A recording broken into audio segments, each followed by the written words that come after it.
Hello again YouTube, and welcome to my partially dismantled Wattbike. So the video today is a proper technical one, and what I'm going to be looking at is how to solve a nasty noise on startup with your Wattbike Atom, like the one that you saw in the intro. What causes that failure, or what caused the failure on my bike, why I think that could be a common failure, and how to do this job yourself if your bike is out of warranty and save yourself probably about 160 quid into the bargain. So unlike me, let's get straight into it. Naturally, to do any job on your Wattbike, you're going to need to remove these lower covers. The right one comes off first, and then the left. They kind of bolt together. Now this right one has about 12 bolts in it, so do yourself a favour, draw a little diagram and tape the bolts to them. You'll also benefit from a set of long hex keys like this. Some of these bolts are quite deeply recessed, so they certainly help. And what I'd say is, take these bolts out one by one, work methodically, stick them to your diagram to make sure that you've got them all in the right place, because I believe there's one or two that are a different length. Now it seems odd that you'd have to take the right hand cover off as well as the left hand cover if you're only working on one side of the bike, but it's kind of a clamshell affair. They kind of clamp together one to the other. The left-hand side of the bike is much easier, just 4 bolts to remove here, and I believe these are all the same length, so I just gathered these together in a little pot. Don't forget also to remove the screws from your power and input panel at the back here, because this does bolt through one of the halves and into the Wattbike frame, I believe, actually. So make sure you take those bolts out, or you just won't get the covers apart, or you'll break something in the process. You'll also need to remove this left-hand crank arm, so begin by spinning out this little plastic cap, and then you're going to need a 10mm Allen key, and that bolt's really tight. Don't lean on it like that, or you headbutt the crossbar. Don't ask me how I knew. But once you've cracked it loose, just a case of spinning it out with your Allen key. Now, once this bolt is out, you're going to need a crank extractor to get that crank arm off. That's a tool that some people watching this may never have seen, but it will be familiar to anyone who worked on bikes back in the day. So this is what it looks like. It's got a central jack screw, and it's got an outer threaded body. And what you do is you just retract that central jack screw.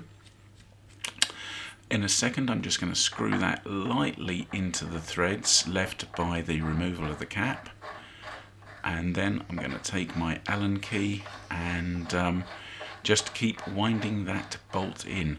This particular one I think uses an 8mm Allen key, so here you go, just wind it in. And what you're doing is you are jacking that crank arm off of the splines. It takes a couple of turns and it's off.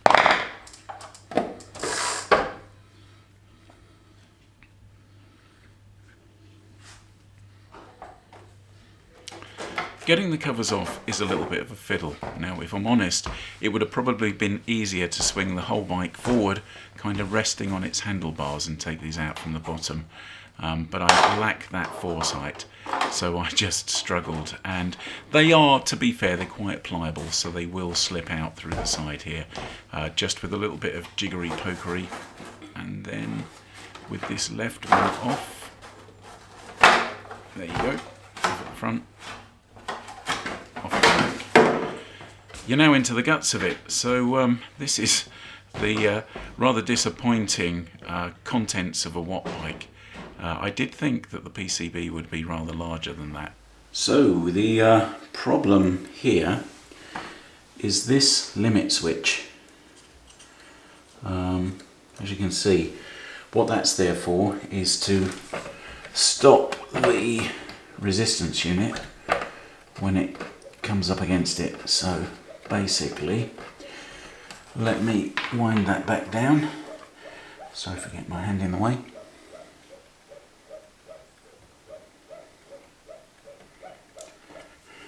And one of the things that I understand you've got to be careful with on these Wattbikes is, I mean, talk about a piece of design. There's this little limit switch here, plus your stepper motor, and this is all right where sweat drips down off of you whilst you're using it. So basically, stepper motor in there. This is your resistance unit with, as you can see, the magnets embedded into it.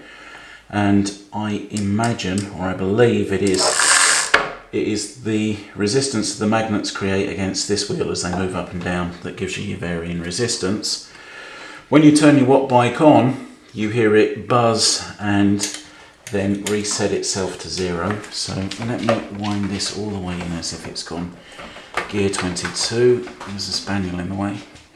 Just hoping she doesn't start eating the piece of paper with all the bolts neatly taped to it. So what should happen here is when you turn the Wattbike on, it's going to resist it. It's going to set itself back to 0 by winding all of these magnets. God, they're strong. They just nicked me a pick out of my hand. It's going to wind all of these magnets out of the way, and it's going to know they're in their proper location when it hits this limit switch. Clickety click, click, click. You can, I don't know if you can see it, how clearly you can see it. Let me reposition you. So here's the limit switch, and as you can see with my one, there's quite a bit of corrosion poking out around the top. And I can prove to you it's not working, because when I turn the Wattbike on, what you're going to see is that, God, those magnets are strong, look at that. What you're going to see is that this resistance unit will move up, it'll hit the switch, and that switch will make no difference. What should happen is it hits the switch and then the resistance unit winds slowly down. So let me show you how to test that. Okay, so let me put the power on.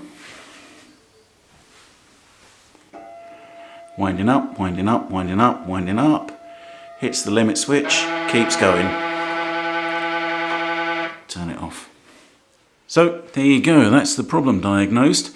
I've just phoned Wattbike and ordered a couple of these because I think where that is, that looks prone to getting salted up, and they're going to send them through to me.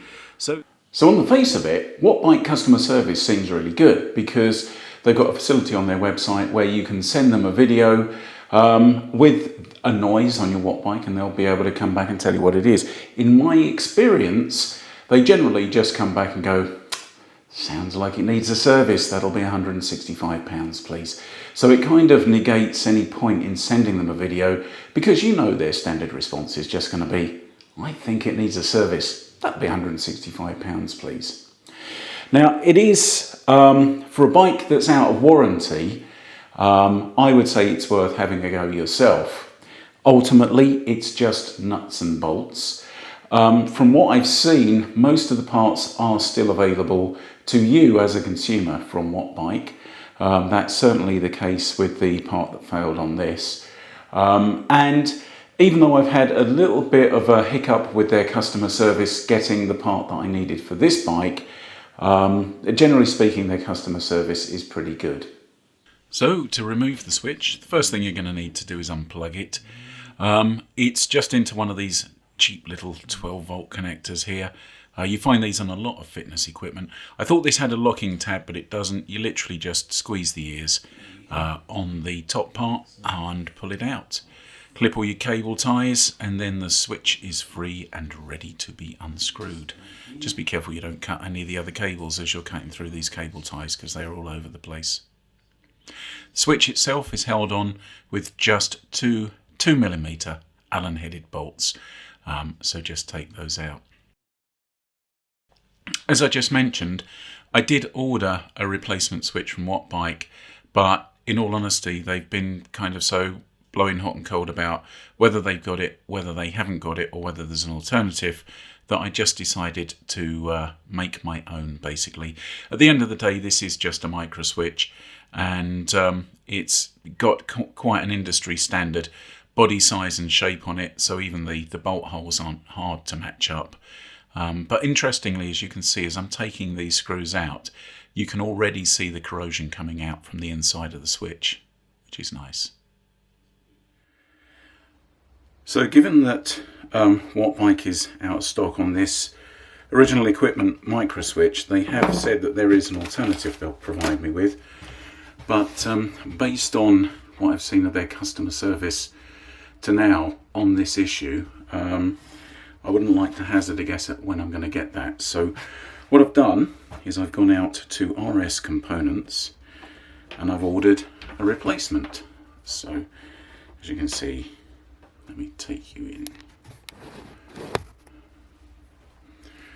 So this is a micro switch made by Omron, part number D2SW3D, and the important thing that you need to get right about the micro switch is it needs to be IP67 rated. So obviously this is going to be in an environment where it's going to get bombarded with sweat, which is what's killed this one, and also it needs to be the right dimensions. So this does fit the bill. Now be careful, if you order this on the RS Components website, it actually shows a switch that looks pretty much like this with a sealed block coming out of it and pre-cabled. This one came as a completely bare switch, didn't even have the lever arm on it. So I have just transferred the lever arm across from the old switch to this one, and what I'm going to do is now take off this sealing block. There you go, that's broken the seal. Pull this up. There you go. Right. So you can possibly, let's see if I can take you in on that, possibly see that what we've got there is this is just a little rubber block with little gel inserts that line up with the switches on a micro switch. So basically the theory being that you can punch holes in these and bring wires through, and it creates a relatively good seal on top of the switch. So you can see an immediate problem in that the switch I've been provided with has 3 terminals and the Wattbike switch only has 2 terminals. So all we're going to do is make sure that we attach the wires onto the correct terminals. And the terminals are actually designated C, NO and NC. And you want your wires going to the ones that say C and NO. So the switch that I bought in its bare state was not IP67, it was actually IP50. They actually specify that you need this rubber sealing block to make it IP67. Now given that I've torn that off of another switch, I just wanted to make sure it was well and truly sealed. And I also wanted to give this switch a bit more of a fighting chance than the old one. So I'm just putting some black silicone around it here, delicately applied with the use of a little bit of, I think that's 2.5 twin and earth cable I'm using as an applicator there. Putting plenty on top, just where the sweat comes in, and down the sides, just to kind of seal the whole top part of that from anything that's running down from above.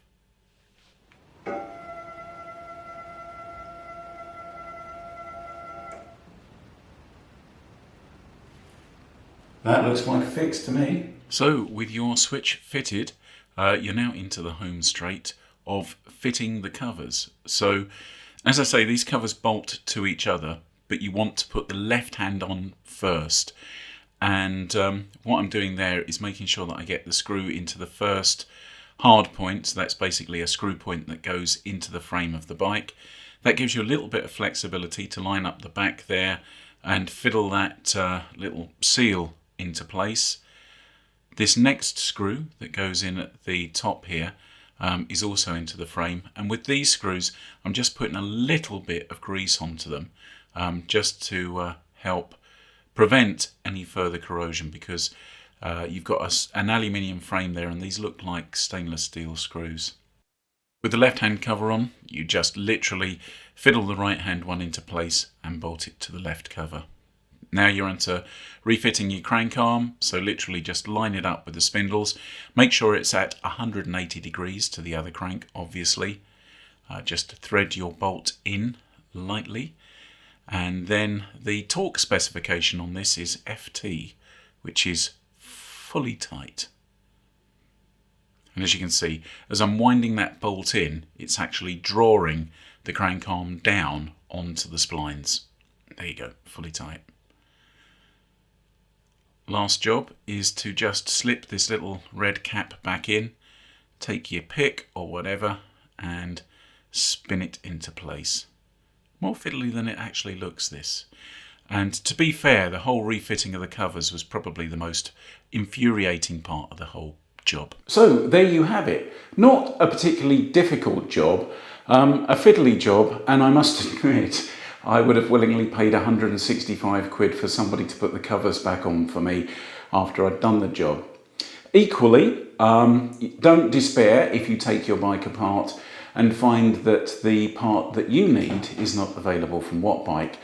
Ultimately, these are just electronic components in this thing, and if it's anything other than the PCB, I would think that you'd be pretty good finding them from somewhere like RS Components, as I did with that micro switch that I adapted for this bike. Even something big like the stepper motor is just a stepper motor, so I'm sure that there's an off-the-shelf equivalent for that. So if you've got a Wattbike that's out of warranty, I'd say it's just nuts and bolts. Have a go. You could well end up saving yourself quite a bit of money, as I did with this particular bike. Anyway, if you've watched this far, you have, as usual, my thanks and admiration. Thanks for watching this one, YouTube. I will catch you in the next.